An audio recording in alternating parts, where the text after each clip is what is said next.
स्वागत है साथियों। यूपी हायर के विज्ञापन संख्या 52 की जो नई बैच चल रही है उसके अंतर्गत आज हम सभी अपनी खबर नामक जो आत्मकथा है उसके विषय में पढ़ेंगे। पिछली जो वीडियो थी हमारी उसमें भी हमने अपनी खबर के बारे में कुछ महत्वपूर्ण बातें पढ़ी, देखी और शुरुआत किया कि कैसे हम इसे 6 भागों में इस पूरी क्लास को कंप्लीट करेंगे।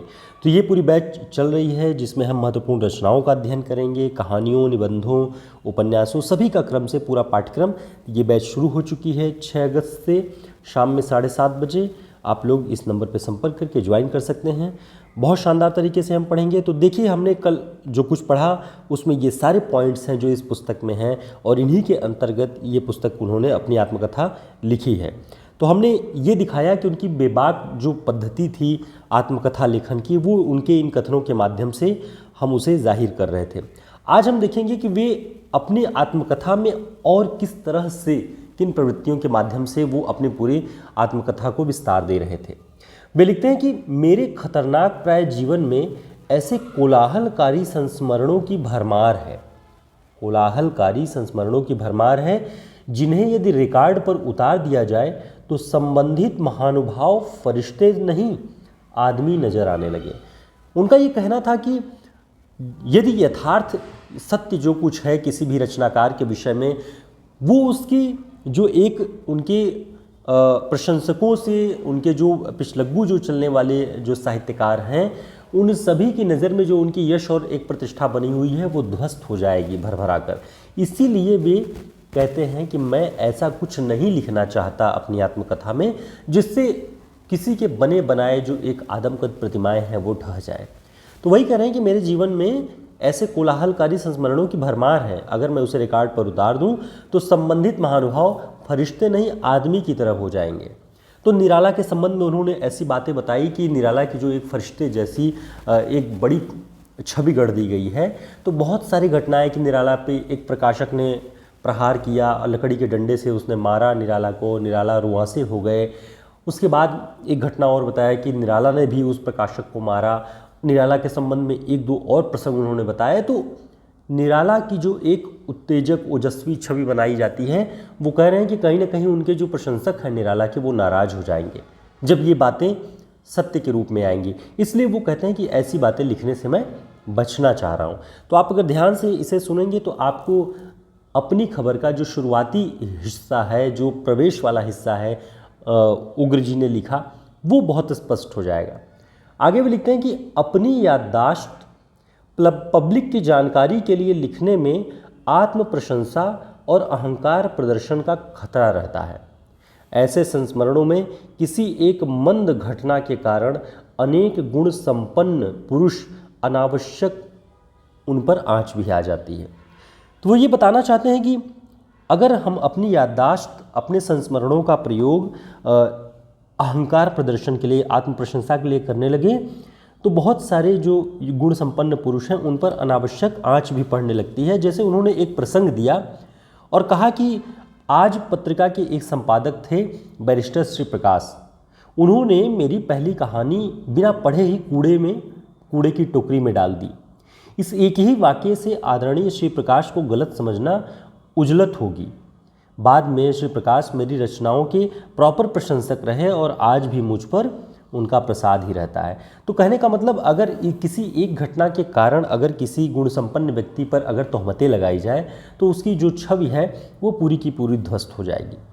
ठीक है, आगे और देखते हैं। उन्होंने कुछ और बातें कही। उन्होंने लिखा कि इन संस्मरणों को पढ़ने पर किसी को ऐसा लगे कि मैंने निंदा या बुराई किसी की है तो यही मानना होगा कि मुझे ठीक तरह से लिखना नहीं आया। उनका कहना है कि संस्मरणों को लिखते वक्त मैंने किसी की निंदा या बुराई करने के प्रयोजन को ध्यान में नहीं रखा है। हो सकता है अगर ऐसा हुआ हो, ऐसा प्रतीत होता हो पढ़ने पर कि मैंने निराला की छवि को ध्वस्त करना चाहा या किसी प्रकाशक की छवि को ध्वस्त करना चाहा, तो ये मुझे ठीक से लिखना नहीं आया, यही मैं कह सकता हूँ। जैसे उन्होंने एक दो बातें बताई जो प्रकाशकों के बारे में है। और महादेव प्रसाद सेठ मतवाला पत्रिका के संचालक, जिनका नाम आज हम सभी बहुत हिंदी साहित्य के इतिहास के अंतर्गत या वस्तुनिष्ठ परीक्षाओं की तैयारी के दौरान महादेव प्रसाद सेठ का नाम आता है। वो महादेव प्रसाद सेठ कैसे थे आपको इस पूरी आत्मकथा में दिखाई पड़ेगा। प्रवेश वाले हिस्से में पांडे बेचन शर्मा उग्र जी ने वो बात लिखी है। तो महादेव प्रसाद सेठ जो मतवाला पत्रिका के संपादक थे, उनकी एक प्राणवान मूर्ति आपको दिखाई पड़ेगी। यहाँ पर वो कह रहे हैं कि मेरे प्रकाशक नाम से यदि मैं अपने संस्मरण पब्लिशरों के बारे में लिखूं तो कम से कम 500 पन्ने का पोथा प्रचंड प्रस्तुत हो, महान मनोरंजक। पहले प्रकाशक जिन्होंने उनकी कहानी को बिना पढ़े ही कूड़े में डाल दिया, बैरिस्टर श्री प्रकाश। कह रहे हैं बाकायदा प्रथम प्रकाशक मेरे थे श्री पन्नालाल गुप्त।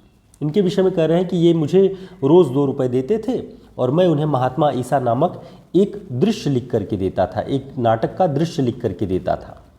तो 2 रुपये रोज़ दे करके श्री पन्नालाल गुप्त जी उनसे महात्मा ईसा नामक नाटक का एक दृश्य लिखा लेते थे। तो ये प्रथम पब्लिशर थे, बाकायदा प्रथम पब्लिशर थे उग्र जी के। दूसरे पब्लिशर के नाम के बारे में वे लिखते हैं कि दूसरे पब्लिशर थे उनके महादेव प्रसाद सेठ। इनके विषय में बहुत विस्तार से लिखा है पांडे बेचन शर्मा उग्र जी ने। और निराला और महादेव प्रसाद सेठ के संबंधों को उन्होंने उजागर करते हुए लिखा कि वो एक दूसरे को कितना सम्मान देते थे, क्या संबंध थे, वो बातें। तो जैसे उन्होंने लिखा कि मतवाला के संचालक श्री महादेव प्रसाद सेठ, जिनकी मुख्य लत थी गुणियों पर आशिक हो जाना। किसी भी व्यक्ति, किसी भी रचनाकार के गुणों पर वे फिदा हो जाते थे, मुग्ध हो जाते थे। मुंशी नवजादिक लाल, ईश्वरी प्रसाद शर्मा, शिवपूजन सहाय, सूर्यकांत त्रिपाठी निराला, पांडे बेचन शर्मा उग्र आदि में जिसमें जो भी खूबियाँ थी उन्हें खूब ही सहृदयता से महादेव प्रसाद सेठ जी परखते थे, खूब ही प्रेम से पूजा करते थे उसकी महादेव प्रसाद सेठ जी। और आगे लिखते हैं कि महादेव बाबू निराला जी पर ऐसे मुग्ध थे कि उन्हें गुलाब के फूल की तरह हृदय के निकट बटन होल में सजा कर रखते थे। तो आप देख रहे होंगे महादेव प्रसाद सेठ के विषय में जो वो लिख रहे हैं कि गुणियों पर आशिक थे, और ऐसे गुणी उनके आसपास ईश्वरी प्रसाद शर्मा, मुंशी नवजादिक लाल, शिवपूजन सहाय, सूर्यकांत त्रिपाठी निराला, उग्र जी, ये सब थे जिनका वे सम्मान करते थे, जिन्हें अपने पास रखते थे। और उनमें भी निराला जी को अपने कोट में लगाए गए गुलाब के फूल की तरह सजा करके रखते थे, अपने बटन होल में सजाए हुए गुलाब के फूल की तरह निराला का सम्मान करते थे। आगे वे लिखते हैं कि महादेव प्रसाद सेठ के सहृदय बटन होल में निराला मुझे ऐसे आकर्षक लगे कि देखते ही देखते उनमें मैं दिखाई पड़ने लगा। महादेव बाबू से मेरी पहली शर्त यही थी कि कहिए अनुबंध की वह 25 रुपये माहवारी मेरे घर भेजेंगे और स्वयं जो खाएंगे मुझे भी वही खिलाएंगे। दूसरे दिन दोपहर में जब सेठ जी अंगूर खाने बैठे तब ईमानदारी से अपने अंश के आधे अंगूर उन्होंने मेरे सामने पेश कर दिए। इस पर माशुकाना अदा में मैंने कहा, यानी उग्र जी ने कहा कि यह गलत है। वो कहते हैं गलत क्या है महाराज? विस्मित होकर प्रेमी प्रकाशक ने पूछा। मैंने कहा मेरी आपकी यह शर्त नहीं थी कि मैं आपकी खुराक आधी कर दूं। शर्त यह है कि जो आप खाएं वही मैं भी खाऊं। आप रोज़ आधा पाव अंगूर खाते हैं तो आधा ही पाव मेरे लिए भी मंगाया करें। मेरे इस उत्तर पर महादेव प्रसाद जी 100 जान से कुर्बान थे। तो ये महादेव प्रसाद सेठ जी की विशेषता भी थी कि अगर आप उनसे इस तरह से वाक चातुरी से या कलात्मक ढंग से बात करते हैं तो वो आपके लिए सब कुछ निछावर करने के लिए तैयार थे। तो इस पूरी अपनी खबर में उन्होंने शुरुआती दौर में प्रवेश में ऐसे बड़े जो चरित्र थे उस दौर के, उनके बारे में लिखा। महादेव प्रसाद सेठ के बारे में आगे लिखते हैं कि साहूकार वंश में उत्पन्न व्यापारी गद्दी पर बैठने पर भी फलों से लदे रसिक रसाल जैसे थे, जिन्हें अपने फल लुटाकर द्विजगण का करतल श्रवण करना ही रुचता था। लेकिन आदमी का सुख विधना को कहाँ सुहाता है। मौसम बदला, फल झड़े, द्विज दल उड़े, न स्वर, न गान, न मंडली, न कलरव, अप्रत्याशित पतझड़ आया। महादेव सेठ रूपी रसाल अकाल ही सूख गया। पुण्य प्रकाशक दिवंगत महादेव प्रसाद सेठ का चरित्र परम उदात्त, जिसके लिए पन्ना नहीं पोथी चाहिए। तो आपको इस प्रवेश वाले हिस्से में निराला और महादेव प्रसाद सेठ इन दोनों के विषय में बहुत सारी बातें दिखाई पड़ेगी। तो अंत में वे लिखते हैं कि निराला व्यक्ति पर भी संस्मरणों की निहायत चुस्त पुस्तिका प्रस्तुत की जा सकती है, उस रंग की जिससे यह झलके कि वह धरती के हैं, हम ही आप में से सबके सिद्ध, न कि उस रंग की जिससे यह जाहिर हो कि वह आदमी तो हैं अपोलो और भीम जैसे, लेकिन न तो उनमें हड्डी है न बाल, वही हनुमान जी बिना पूछ के। तो ये प्रसंग आप जब ध्यान से देखेंगे तो उग्र जी के मस्तिष्क में जो उस दौर के प्रतिष्ठित साहित्यकार रहे हैं उनकी छवि और साथ ही साथ उनके बेबाकपन प्रवृत्ति को आप देख सकते हैं। तो हम ऐसे ही कुछ छोटी छोटी क्लासेस के माध्यम से 6 भागों में कोशिश करेंगे कि इस पूरी आत्मकथा का अध्ययन हम कर पाए।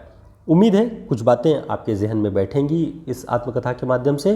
तो ये बैच बहुत शानदार ढंग से हम चलाने वाले हैं, आप इससे जुड़ें और अपनी तैयारी को बेहतर ढंग से आगे बढ़ाएं। सारी रचनाओं के विषय में हम अच्छे से बातचीत करेंगे और जो परीक्षाओं की दृष्टि से बहुत महत्वपूर्ण हिस्सा होगा वो सब कुछ आपको इन क्लासेस के माध्यम से दिखाई पड़ेगा, और बाकी जो कुछ महत्वपूर्ण होगा वो हम ग्रुप में स्टडी के दौरान उसका डिस्कशन भी करेंगे। तो हमारे नंबर पर संपर्क करके इस बैच को ज्वाइन करें। फिर मिलते हैं एक नई क्लास में, तब तक के लिए नमस्कार, शुभकामनाएं।